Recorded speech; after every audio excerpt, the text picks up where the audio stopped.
بسم الله الرحمن الرحيم لئن شكرتم لأزيدنكم ولئن كفرتم إن عذابي لشديد।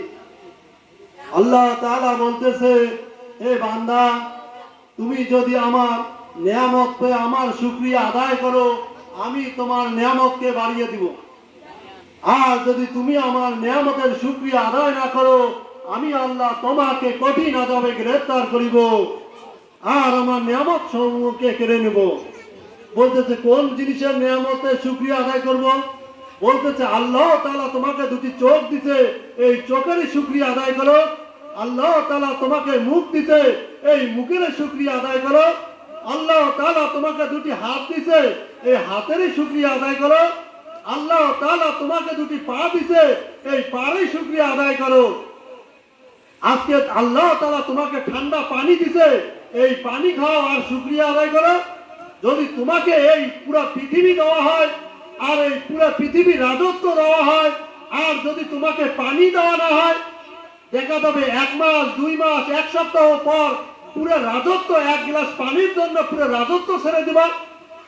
এজন্য ভাই ও দোস্ত বুজুর্গ, এজন্য আল্লাহ তাআলার শুকরিয়া আদায় করো যে হুজুর পাক সাল্লাল্লাহু আলাইহি সাল্লাম কি করছে, সাহাবা আজমানদেরকে এই শুকরিয়া আদায় ঈমান শিখাইছে। আবু যর গিফারি রাদিয়াল্লাহু তাআলা আনহু একদিন ঘরের মধ্যে শুয়ে আছে।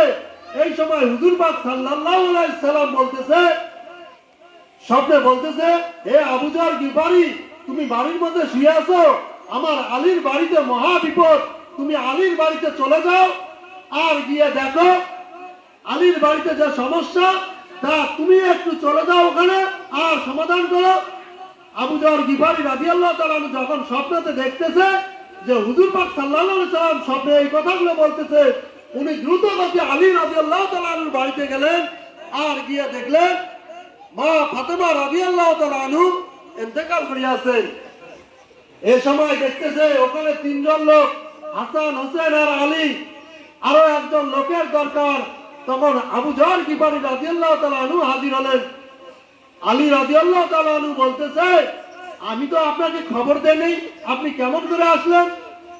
তারপর আবু যর গিফারি রাদিয়াল্লাহু তাআলা আনহু বলতেছে, হুজুর পাক সাল্লাল্লাহু আলাইহি সাল্লাম স্বপ্নে আমাকে বলছে, তাই আমি চলে এসেছি।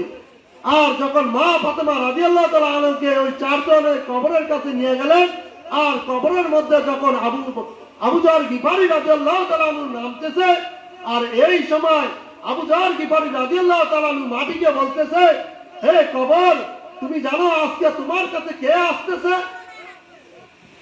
আবু যর গিফারি রাদিয়াল্লাহু তাআলা আনহু কবরকে বলতেছে, আজকে তোমার কাছে কে আসতেছে? বলতেছে, আজকে তোমার কাছে আসতেছে দোজাহানের বাদশার মেয়ে। হে কবর, তুই তার সাথে বেয়াদবি করিস না। কবর কোনো কথা বলতেছে না। আবার বলতেছে, হে কবর, আজকে তোর কাছে কে আসতেছে তুই জানিস? বলতেছে, আজকে তোর কাছে আসতেছে হাসান হোসেনের মা। হে কবর, তুই তার সাথে বেয়াদবি করিস না। আবার বলতেছে, হে কবর, আজকে তোর কাছে কে আসতেছে জানিস? যে জান্নাতের সুসংবাদ প্রাপ্ত আলী রাদিয়াল্লাহু তাআলার স্ত্রী তোর কাছে আসতেছে।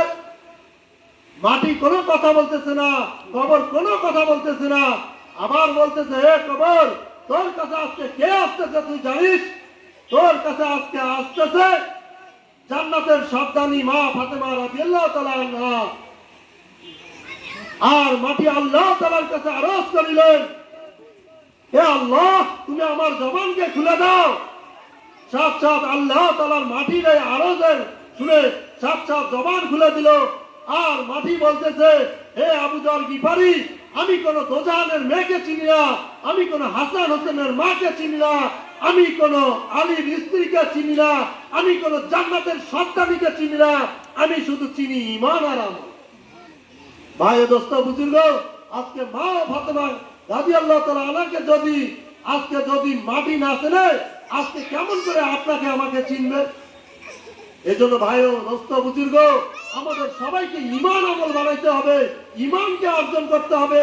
এই ঈমান নিয়ে কবরে যাইতে পারবে, তার জন্য এই কবরখানি সহজ হয়ে যাবে।